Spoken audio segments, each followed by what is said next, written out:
Olá galera, tudo bem? Hoje estamos aqui agora para nossa aula 3 e o que nós vamos falar nesta aula, como dito na última. Hoje talvez a aula seja um pouquinho mais longa porque nós vamos tratar sobre as leis de Kepler. Quais são os nossos objetivos? Então, conceituar as 3 leis de Kepler, primeira, segunda e terceira. Vocês vão entender certinho o que quer dizer cada uma delas. Muito básico. Vamos começar pela primeira lei de Kepler, a lei das órbitas. O que diz essa lei? Os planetas apresentam órbitas elípticas. Para aí. O que é órbita elíptica? Imagine aqui, imagine um círculo. Isso aqui é um círculo normal. Opa, não ficou tão normal aqui, né? Aí, isso aqui é um círculo normal. O que é uma órbita elíptica? O que é um círculo elíptico? É um círculo meio achatado. Beleza? É meio difícil de fazer, mas elíptica é um círculo meio achatado. Como você pode ver ali, ó, ele é meio deitado. Tá? Então os planetas apresentam órbitas elípticas em torno do Sol que ocupam um dos focos da elipse. Então você tem ali, ó, a elipse. Aqui você tem as divisões, né, linhas imaginárias. Aqui nós temos o foco 1 e aqui nós temos o foco 2. O Sol ocupa um dos focos da elipse, no caso este. Certo? Então, em uma elipse existem 2 focos. O primeiro que está o Sol e o segundo que está lá, o planeta que está em órbita. Beleza? Agora, afélio e periélio, ainda na primeira lei. Na primeira lei de Kepler aparece um afélio, que é o ponto de trajetória elíptica em que a Terra está mais longe do Sol, 152 milhões de quilômetros. E o periélio é quando a Terra está mais próxima do Sol, a 147 milhões de quilômetros. Então vamos lá. Como você pode ver aqui, ó, vamos fazer aqui, para nós ilustrarmos bem. Nós temos a órbita elíptica e aqui está o Sol, em um dos focos. Aqui, a distância mais próxima do planeta ao Sol, que no caso vem daqui até aqui, meio que um raio, é o periélio. Ou seja, no caso, a distância em que o planeta está mais próximo do Sol, 147 milhões de quilômetros. Já o afélio, que é da distância daqui, ó, que vem do Sol até essa outra extremidade, que é maior, essa é o afélio. O afélio é a distância, é a parte em que o planeta está mais distante do Sol. Então, o afélio vem daqui até aqui, a partir daqui que chega mais próximo, periélio. Beleza? Então, mais um conceitinho aí que vem junto com a primeira lei de Kepler. Mas a primeira lei de Kepler é isso. Os planetas giram em órbitas elípticas em torno do Sol e o Sol ocupa um dos focos. Beleza? Segunda lei de Kepler. A segunda lei de Kepler, chamada lei das áreas, estabelece o seguinte. Veja lá. Num referencial fixo no Sol, a reta que une o planeta ao Sol varre áreas iguais em tempos iguais. Então, observe o seguinte, vamos fazer aqui no quadro para você entender melhor. Então, veja só, você tem novamente aqui a órbita, aqui você tem o Sol, e aqui você tem a área que o planeta varre, a primeira área, e aqui, pegando mais o periélio, ou o afélio, né, que é a mais distante, temos a área 2. O que diz isso? A reta que une o planeta ao Sol, no caso esta e esta, varre áreas iguais em tempos iguais. Então, área 1, tempo 1, vai ser igual à área 2 e o seu tempo 2. Ou seja, se o planeta varrer essa reta que une ele ao Sol em 2 segundos, por exemplo, varrer a área 1 em 2 segundos, ele vai percorrer a área 2 em 2 segundos também.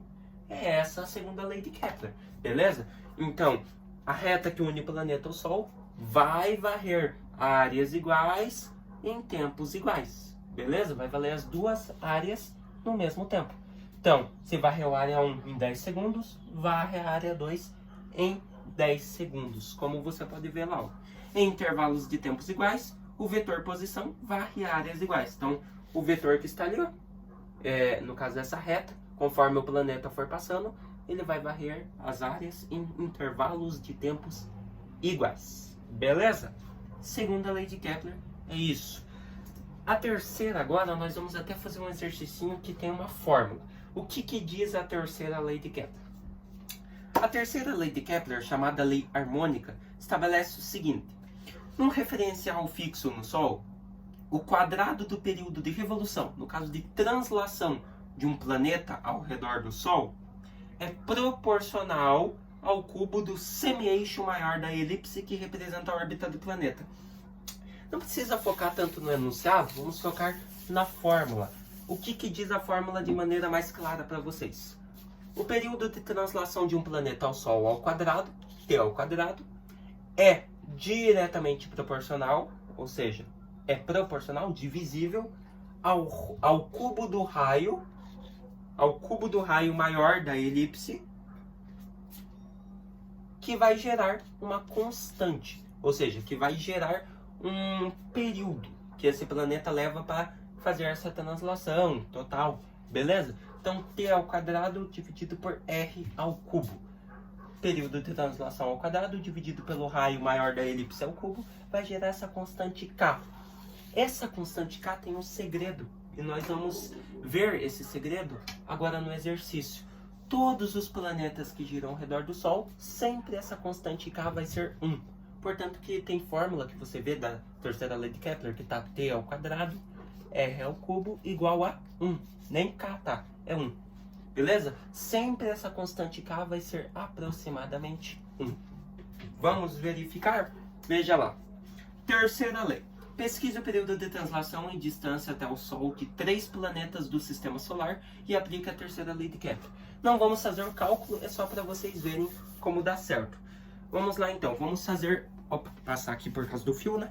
Vamos fazer a da Terra. A da Terra é muito fácil. Se você quiser até pesquisar, utilizamos a fórmula. T ao quadrado, R ao cubo. Qual que é o período de translação? Ou seja, o período que a Terra leva para dar um giro completo em torno do Sol? 1 ano. Então, 1 ao quadrado. Qual que é o valor do raio, do maior raio da elipse que une o planeta ao Sol? Também é de 1 quilômetro. 1 milhão de quilômetros de distância, né? Então, 1 ao cubo. A fórmula é muito básica, né? 1 por 1 vai te dar 1. Então, a constante K deu 1. Beleza? Terceira lei de Kepler da Terra, brigando a Terra e o Sol. Vamos ver com outro planeta agora, que é um pouquinho diferente. Saturno. Veja lá do Saturno. A do Saturno também utiliza a mesma fórmula, T ao quadrado por R ao cubo. Qual que é o período de translação que o Saturno leva para dar em torno do Sol? Um giro completo. 29,46 anos aproximadamente. Então, 29,46 anos ao quadrado. Dividido pelo raio. O raio ele é sempre medido em unidade astronômica, tá bom? Então, nós teríamos 9,5339 ao cubo de unidades astronômicas, que é o raio entre Saturno e Sol. Então, 5339, né? Ao cubo. Falei meio errado aqui o número, 9,539, né? Criei mais um 3 imaginário ali, mas deixa pra lá. Daí, se você fazer na calculadora, ao quadrado vai dar um resultado, ao cubo vai dar um resultado, e depois você dividir os dois, seguindo a fórmula matemática, vai te dar aproximadamente 0,99, que é a constante K, que geralmente em matemática nós arredondamos para 1. Então você observa que de Saturno, também a constante de proporcionalidade deu 1. Vamos para o outro aqui, só para comprovar mais uma vez. Marte. Agora nós temos em Marte. Marte, mesma fórmula, T ao quadrado, R ao cubo. Vai ser igual. Qual que é o período de translação? Volta completa de Marte em torno do Sol. 1,88, que nós iremos elevar ao quadrado segundo a fórmula. Dividimos pelo maior raio entre Marte e Sol, que equivale a 1,52 milhões de quilômetros de distância. Esse 1,52 nós iremos elevar ao cubo seguindo a fórmula. Fazendo a primeira ao quadrado, a segunda ao cubo e dividindo os dois resultados vai te dar aproximadamente 1,005, que geralmente nós podemos arredondar para 1. Então você observa que tanto em Marte, Saturno ou na Terra, a constante deu 1. E vai ser assim para todos os outros planetas. Se você quiser pesquisar todos os outros planetas, Júpiter, Netuno, Urano, pode pesquisar. Eu tenho até no meu caderno de todos eles. Se vocês quiserem, eu até publico uma foto e vocês vão ver que vai dar sempre um. Mas pode isso aqui, ó, matemática básica, 1,005 arredondar para 1. Então, truquinho de matemática básica, beleza? Vejam aqui comigo. Então, ó, 1,05 pode arredondar para 1? Você tem aqui 1,001, 1,004, 1,007. 1,001 está mais próximo de qual? De 2 ou de 1? De 1. Então, você iria arredondar 1,001 para 1. 1,004 está mais próximo de 1 ou de 2? De 1. Então, você também arredondaria ele para 1.